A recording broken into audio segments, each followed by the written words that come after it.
यकम ज़िलहिज्जा के बाद नाखून और बाल काटना। ज़िलहिज्जा के पहले 10 दिनों में बाल और नाखून ना काटने की शरई हैसियत क्या है? क्या ये सिर्फ़ क़ुरबानी करने वालों के लिए है या सब मुसलमानों के लिए है? नीज़ अगर किसी की हजामत ज़्यादा बिगड़ी हुई हो तो क्या वो इन दिनों में बाल बनवा सकता है? रहीम दात 4 सद्दा से। ज़िलहिज्जे का चाँद नज़र आ जाए तो हदीस में आता है कि वो शख्स जिसने क़ुरबानी करनी है, क़ुरबानी का इरादा है जिसका, हर आदमी के लिए नहीं है, जिसने क़ुरबानी करनी है, जिसका इरादा है, ज़ाहिर है मालदार का इरादा होता है। और अगर गरीब का इरादा बन गया है, वाजिब तो नहीं है गरीब पर, लेकिन वो इरादा कर लेता है, तो उसके लिए भी मुस्तहब हुक्म ये है कि वो नाखून और बाल ना काटे, यानी चाँद नज़र आने से पहले पहले काट ले और फिर इन 10 दिनों में ना काटे। और वो जब काटे जब जानवर के गले पे छुरी चल जाए। ये अफजल अमल है, बेहतर अमल है, लाजिम नहीं है। और ये अफजल भी उस सूरत में है कि बाज़ दफ़ा ये होता है कि 40 दिन होने वाले हैं और नाखून बाल आपने कहीं काटे नहीं हैं, तो फिर 40 दिन की मुद्दत से ज़्यादा तो फिर ये नाजायज़ हो जाएगा। तो फिर ऐसी सूरत में बहरहाल आपको काटने पड़ेंगे। यानी बहुत ज़्यादा अगर नाखून बाल बढ़ गए हैं और 40 दिन की मुद्दत पूरी होने वाली है तो फिर आपके लिए काटना उन बालों को वाजिब है। क़ुरबानी अपने वतन में हो तो बाल वग़ैरह किस हिसाब से काटेंगे? बेटा लंदन में रहता है और क़ुरबानी कराची में होती है, क्या वो अपने बाल वग़ैरह कराची के हिसाब से क़ुरबानी के बाद काटेगा? नुज़हत साहिबा कराची से। जी हाँ, क्योंकि हदीस में आता है कि जो बाल या नाखून ना काटे जाएं, जो कि अफजल अमल है, वाजिब नहीं है, तो वो उस सूरत में है जब जानवर के गले पे छुरी चल जाए तो फिर काट सकता है। तो जब कराची में उसने क़ुरबानी की और यहाँ जानवर कट गया तो वो लंदन में हो या अमेरिका में हो, बाल काट सकता है। क़ुरबानी की इबादत का आगाज़ कब हुआ? क्या क़ुरबानी हज़रत इब्राहीम अलैहिस्सलाम के ज़माने से शुरू हुई है? ये इससे पहले भी होती थी? नीज़ ये हज़रत इब्राहीम अलैहिस्सलाम से पहले जो नबी थे वो किस चीज़ की क़ुरबानी करते थे? उस्मान गोजरावाला से। कुरान से इशारा मिलता है कि क़ुरबानी हज़रत इब्राहीम अलैहिस्सलाम से पहले भी होती थी, मगर इस शक्ल में नहीं थी, वो दूसरी शक्ल में थी। इज़ क़र्रबा क़ुरबानन फ़तुक़ुब्बिल मिन अहदिहिमा वलम युतक़ब्बल मिनल आख़र। काबिल और हाबिल ने क़ुरबानी पेश की थी, काबिल की कबूल हो गई, हाबिल की कबूल हो गई, काबिल की रद्द हो गई। तो उससे भी मुतबादिर यही होता है कि उन्होंने जानवर ज़बह करके अल्लाह के यहाँ पेश किया था, लेकिन कोई सही यकीनी मुस्तनद बात नहीं है इस बारे में। अलबत्ता इब्राहीम अलैहिस्सलाम से प्रॉपर इस सुन्नत का आगाज़ हुआ है। उनको बेटे ज़बह करने के लिए लिटाया गया और फिर उन्होंने अल्लाह के हुक्म को पूरा किया और अल्लाह ने बेटे के बजाय एक जानवर दे दिया उनको। तो हम जो क़ुरबानी की सुन्नत को पूरा करते हैं वो इब्राहीम अलैहिस्सलाम की सुन्नत को ताज़ा करने के लिए, उनकी सुन्नत को ज़िंदा करने के लिए। तो हमारी वाली क़ुरबानी हज़रत इब्राहीम से ही शुरू हुई है। अलबत्ता क़ुरबानी इस यानी जानवर अल्लाह के लिए ज़बह करने का फ़लसफ़ा हमें कुरान और सुन्नत से इशारा मिलता है कि वो पहले से भी था। वो नाबालिग साहिब निसाब हो तो क्या क़ुरबानी वाजिब होगी? अगर नाबालिग बच्चा या बच्ची साहिब निसाब हो तो क्या इस पर क़ुरबानी फ़र्ज़ होगी या नहीं? मोहम्मद जाफ़र अली, नहीं फ़र्ज़ होगी, इसलिए कि इबादात जो है वो बालिग लोगों पर फ़र्ज़ होते हैं। नाबालिग पर ना ज़कात फ़र्ज़ है और ना क़ुरबानी, अगरचे वो मालदार ही क्यों ना हो। कर्ज़दार पर क़ुरबानी का हुक्म। एक आदमी साहिब निसाब है मगर इसने लोगों का कर्ज़ भी देना है, क्या इस पर क़ुरबानी वाजिब होगी? मोहम्मद उसामा चुनियोट से। देखें, अगर वो साहिब निसाब है, जो मैं इस सेशन के शुरू में पूरा एक क़ुरबानी का निसाब बता चुका हूँ, उस पर एक क्लिप भी है, आप देख सकते हैं। तो अगर साहिब निसाब है तो उसमें क़र्ज़ माइनस करके देखा जाएगा कि साहिब निसाब है या नहीं।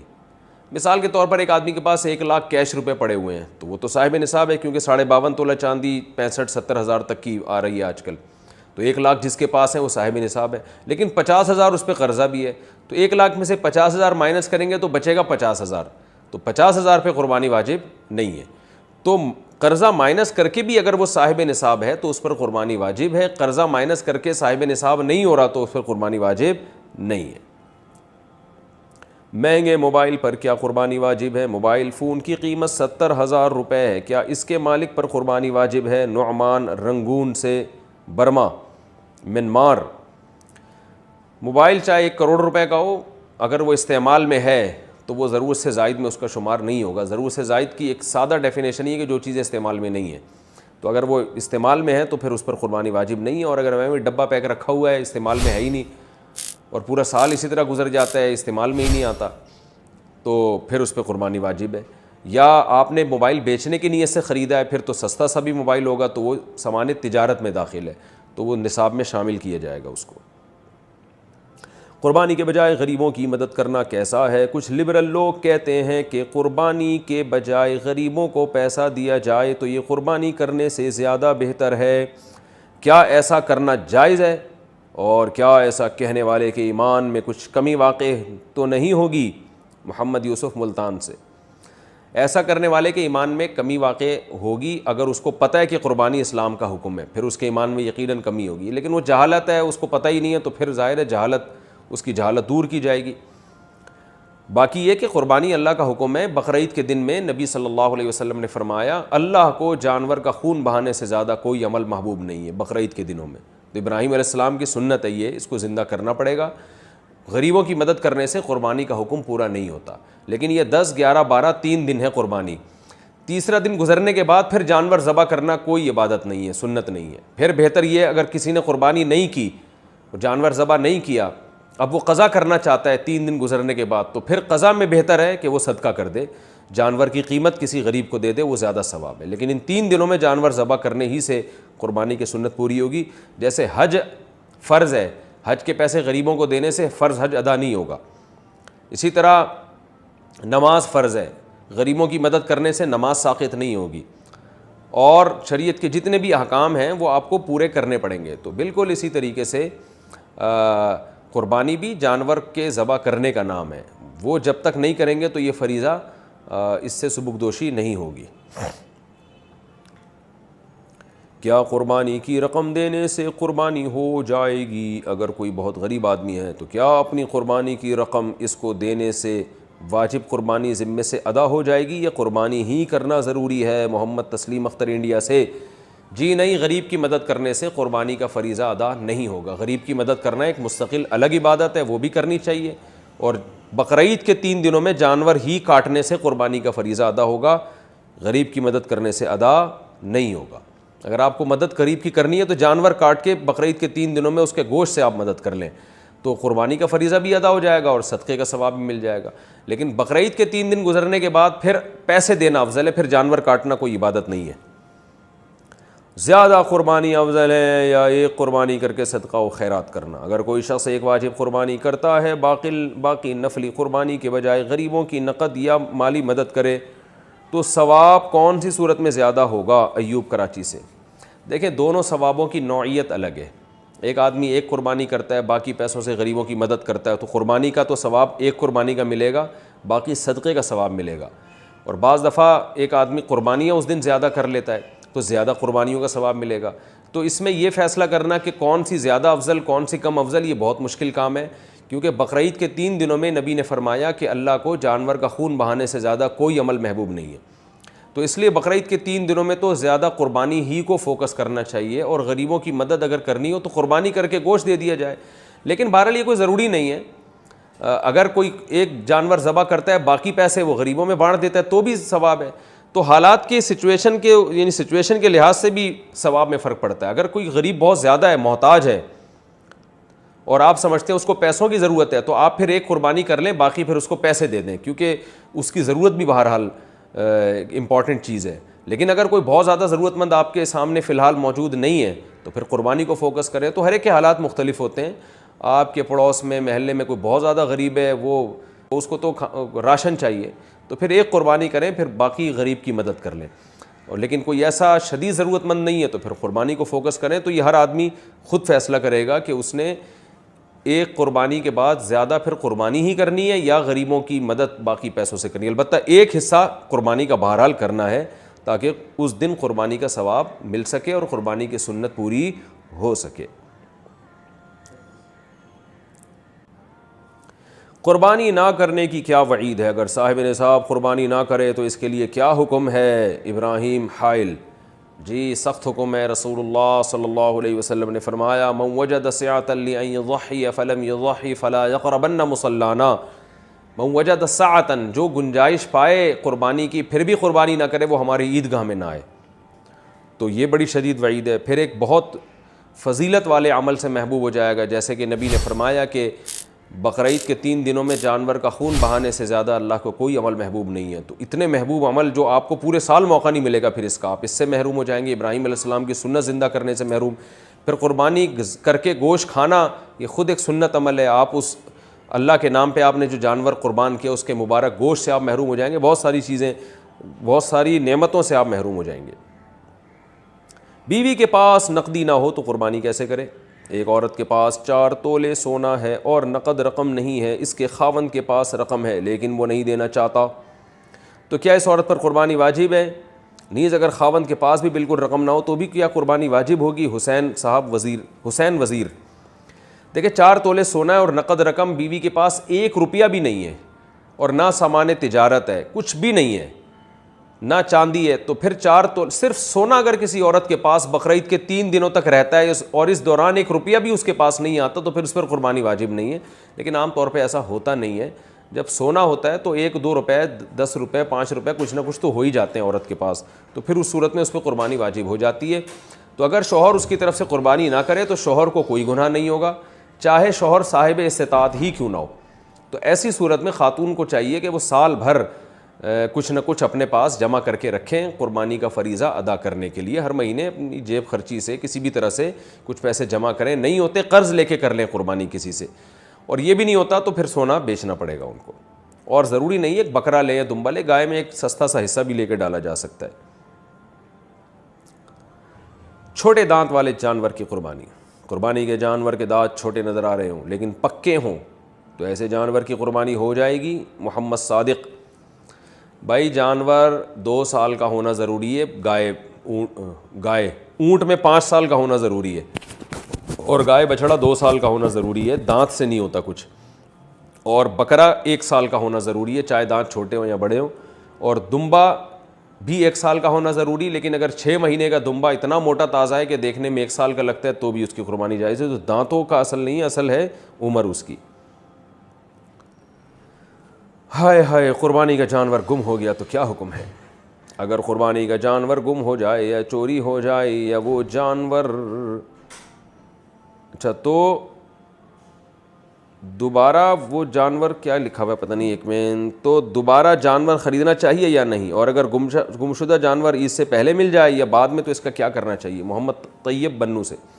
मालदार आदमी पर क़ुरबानी बहरहाल वाजिब है। अगर उसका जानवर गुम गया तो अगर वो बकरीद के 3 दिनों में मिल जाता है तो काट ले, उसको नहीं मिलता तो फिर दूसरा जानवर ख़रीद के ज़बह करे। और ये पहले वाला जानवर अगर दोबारा मिल गया उसको, तो ये जो है वो उसकी क़ुरबानी का वाजिब बहरहाल अदा हो गया है, अब इसको जो चाहे करे इसके साथ। और गरीब आदमी का जानवर अगर गुम गया तो उस पर क़ुरबानी साक़ित है। अगर जानवर मिला ही नहीं, लेकिन अगर जानवर मिल गया तो बकरीद के दिनों के अंदर मिल गया तो काट दे। बकरीद के बाद अगर मिला है तो फिर ये जानवर, क्योंकि इसने जब जानवर ख़रीदा था तो ये मुतय्यन हो गया था जानवर, तो फिर ये जानवर, यानी बकरीद के 3 दिनों के बाद क़ुरबानी नहीं होती, ये जहन में रखें। फिर उस जानवर को सदका किया जाता है, चाहे तो काट के गोश्त सदका कर दें या पूरा जानवर ही उठा के सदका कर दें। 2 लोग गाय में 7 हिस्से कैसे लें? 2 आदमियों ने क़ुरबानी की, एक के 2 हिस्से हैं, दूसरे के 5 हिस्से हैं, क्या इस तरह क़ुरबानी ठीक हो गई? अब्दुल हफीज़ आवान मानसहरा से। जी हाँ, ठीक हो जाएगी। यानी एक आदमी 2 हिस्से ले ले, 5 हिस्से ले ले। लेकिन ये इतने तकल्लुफ़ की ज़रूरत नहीं है। ऐसा भी हो सकता है कि 2 आदमियों में आधी गाय एक ले ले, आधी गाय दूसरी ले ले, ये भी ठीक है। हमारे यहाँ 7 हिस्से करने को ज़रूरी समझा जाता है। 7 हिस्से करना ज़रूरी नहीं है। 7 का मतलब होता है कि 7 से ज़्यादा हिस्से नहीं हो सकते। अब 3 आदमियों ने अगर गाय ली है तो वो सीधा सीधा यूँ कर लें कि 1/3 गाय एक की, 1/3 एक की, 1/3 एक की, यानी 3 बराबर हिस्सों में गाय कर लें। वो 4 आदमी गाय ले रहे हैं तो 4 बराबर हिस्सों में कर लें, 5 ले रहे हैं तो 5 बराबर हिस्सों में डिवाइड कर लें, 6 ले रहे हैं तो 6 बराबर हिस्सों में डिवाइड कर लें, 7 ले रहे हैं तो 7 बराबर हिस्सों में। यानी हर सूरत में 7 हिस्से पूरे करना ज़रूरी नहीं है। 7 से ज़्यादा आदमी एक गाय में शरीक नहीं हो सकते। कर्ज़ लेके क़ुरबानी करना, साहिब निसाब आदमी जो हर साल क़ुरबानी करता था, पैसे की तंगी की वजह से क़ुरबानी ना कर सके तो क्या ये जायज़ होगा या फिर कर्ज़ लेकर क़ुरबानी करना ज़रूरी होगा? मोहम्मद तस्लीम अख्तर इंडिया से। अगर वो साहिब निसाब है तो उस पर क़ुरबानी वाजिब है, कर्ज़ लेके करे या किसी तरह भी करे। और अगर साहिब निसाब नहीं है तो क़ुरबानी वाजिब नहीं है। लेकिन कर्ज़ लेके भी क़ुरबानी की जा सकती है, बशर्ते कि आपको कर्ज़ अदा करने का यकीन हो कि मैं अदा कर सकता हूँ। मरहूमीन की तरफ से क़ुरबानी का तरीक़ा, मरहूम की तरफ से क़ुरबानी का हिस्सा डालने के बारे में तरीक़ा और तफसील बता दें। इमरान इंडिया से कोई तरीक़ा नहीं है, यही तरीक़ा है कि अल्लाह ये क़ुरबानी मेरे फ़लाँ मरहूम की तरफ से। क्या मतलब, क़ुरबानी तो आपकी तरफ से है लेकिन उसका सवाब फ़लाँ मरहूम को पहुँचे। एक मरहूम या होल सेल के हिसाब से बहुत सारे मरहूमीन तक नियत कर लें, सब ठीक है। नबी सल्लल्लाहु अलैहि वसल्लम ने एक दुम्बा अपनी तरफ से और एक पूरी उम्मत की तरफ से किया, तो एक मरहूम की तरफ से भी कर सकते हैं, ज़्यादा की तरफ से भी कर सकते हैं, होगी वो आप ही की तरफ से, सवाब मरहूम को पहुँचेगा, बस दिल में नीयत काफ़ी है। फासिक व फाजिर से कौन सी मुशाबहत मनाए? क्या क़ुरबानी की रकम किसी हस्पताल या रफ़ाही इदारे में दे सकते हैं? अजीब बात है, उन्वान कुछ और लगा है, सवाल कुछ और है। उन्वान ये होना चाहिए, क़ुरबानी की रकम किसी हस्पताल या रफ़ाही इदारे में देना। क्या क़ुरबानी की रकम किसी अस्पताल या रफ़ाही इदारे में दे सकते हैं? इस बारे में क्या हुक्म है? नहीं दे सकते। क़ुरबानी की रकम से क़ुरबानी ही करनी पड़ेगी। हाँ, अगर कोई रफ़ाही इदारा क़ुरबानी ही में लगा रहा है उसको, फिर तो ठीक है। सदका खैरात में क़ुरबानी की रकम इस्तेमाल करने से क़ुरबानी का फ़रीज़ा अदा नहीं होगा। और आपको अगर किसी ने क़ुरबानी के लिए रकम दी है तो जानवर ही क़ुरबान करना पड़ेगा उससे, और अपनी क़ुरबानी भी जब तक नहीं होगी जब तक जानवर ही क़ुरबान न करेंगे आप। इज्तिमाई क़ुरबानी में एक नीयत ठीक ना हो, सबकी क़ुरबानी ज़ाया हो जाएगी। इज्तिमाई क़ुरबानी में ये जो कहा जाता है अगर एक की नीयत भी ठीक ना हो तो सबकी क़ुरबानी ख़राब हो जाएगी, क्या ये बात सही है? और नीयत ख़राब होने का क्या मतलब है? बिनते मोहम्मद आज़म हाशमी मंडी बहाउद्दीन, अगर एक की नीयत भी गोश्त खाने की है, जानवर काटने की नीयत, एक जानवर में 7 आदमी शरीक हैं और एक की नीयत है कि मैं क़ुरबानी नहीं कर रहा, मैं तो गोश्त खाने के लिए ले रहा हूँ हिस्सा, तो 7 की क़ुरबानी ज़ाया हो जाएगी। लेकिन बकरीद के दिनों में कोई मुसलमान पागल थोड़ी है जो सिर्फ गोश्त की नीयत करे, गोश्त तो वैसे ही मिल रहा है उसको, तो इसलिए वहम नहीं करना चाहिए। इज्तिमाई क़ुरबानी में सबकी नीयत क़ुरबानी ही की होती है, तो हमें शरीयत ने ज़ाहिर का मुकल्लफ़ बनाया है। जब ऐलान हुआ है कि इज्तिमाई क़ुरबानी है तो सब क़ुरबानी ही की नीयत से ख़रीद रहे हैं, तो इसलिए उसमें वहम नहीं करना चाहिए और तजस्सुस नहीं करना चाहिए, यही सोचना चाहिए कि सबकी नीयत क़ुरबानी ही की है। मशकूक आमदन वाले के साथ क़ुरबानी का हुक्म, अगर किसी की आमदनी मशकूक हो तो इसके साथ क़ुरबानी करना कैसा है? ज़ाहिर शाह 4 सद्दा से, गालिब गुमान है कि ये हराम कमाता है और पहले से पता हो तो फिर उसको क़ुरबानी की गाय में शरीक करना जायज़ नहीं है। उसको अगर आपने शरीक कर लिया तो किसी की भी क़ुरबानी अदा नहीं होगी। खूब समझ लें मसला अच्छी तरह। सूदी बैंक में कोई जॉब करता है, उसको क़ुरबानी में हिस्सा नहीं डाल सकते आप, और कोई इंश्योरेंस कंपनी में जॉब कर रहा है उसका क़ुरबानी में हिस्सा नहीं डाल सकते। कोई सूद कमाता है, गालिब उसकी आमदन सूद है, उसको क़ुरबानी में हिस्सा नहीं दिया जा सकता। कोई सरकारी मुलाजिम है और रिश्वत लेता है और तनख्वाह से ज़्यादा रिश्वत ले रहा है वो, उसका क़ुरबानी में हिस्सा नहीं डाला जा सकता। लेकिन अगर वो ये कहता है कि मैं हराम से नहीं, मैं हलाल पैसों से ये हिस्सा ले रहा हूँ, तो फिर उसकी ज़बान पर एतमाद किया जाएगा, क्योंकि हम ज़ाहिर के मुकल्लफ़ हैं, हम किसी के दिल में जाके झांक नहीं सकते क्या है। अगर कोई आदमी रिश्वत भी लेता है और आपने उससे कहा यार तुम तो रिश्वत इतनी ज़्यादा लेते हो, तुम मेरे साथ गाय में हिस्सा लोगे, सबकी क़ुरबानी ख़राब करोगे, वो कहता है भाई मैं तनख्वाह अलग रखता हूँ, उस तनख्वाह के पैसों से मैं ये क़ुरबानी में हिस्सा ले रहा हूँ, तो फिर उसकी बात पर आप यकीन कर लेंगे। तजस्सुस करना ठीक नहीं है, फिर आपकी क़ुरबानी इंशाअल्लाह हो जाएगी। या किसी की आमदन में हलाल और हराम मिक्स है, लेकिन आपको पता है हलाल ज़्यादा है, तो भी उसकी क़ुरबानी में हिस्सा लेंगे तो हम यही समझेंगे, जब वो क़ुरबानी में हिस्सा लेगा तो हम यही समझेंगे हलाल से ले रहा है वो। तो खुद से अगर किसी के बारे में पता चल जाए कि ये हराम कमा रहा है तो फिर उसका हिस्सा अपनी गाय में डालना जायज़ नहीं है और ज़्यादा हराम कमा रहा है। लेकिन अगर खुद से पता नहीं है तो खामखा में तजस्सुस करना यानी या बदगुमानी करना ये ठीक नहीं है। तो पता चल जाए तो अलबत्ता ये ज़रूर है, जहाँ इज्तिमाई क़ुरबानियाँ हो रही हैं ना, तो वहाँ तो ये ऐलान लिख के लगाना चाहिए कि कोई साहब भी बैंक में जॉब करते हो या इस तरह हराम कमाते हो तो बराह मेहरबानी वो हिस्सा ना लें, ताकि सबकी क़ुरबानी ख़राब ना हो।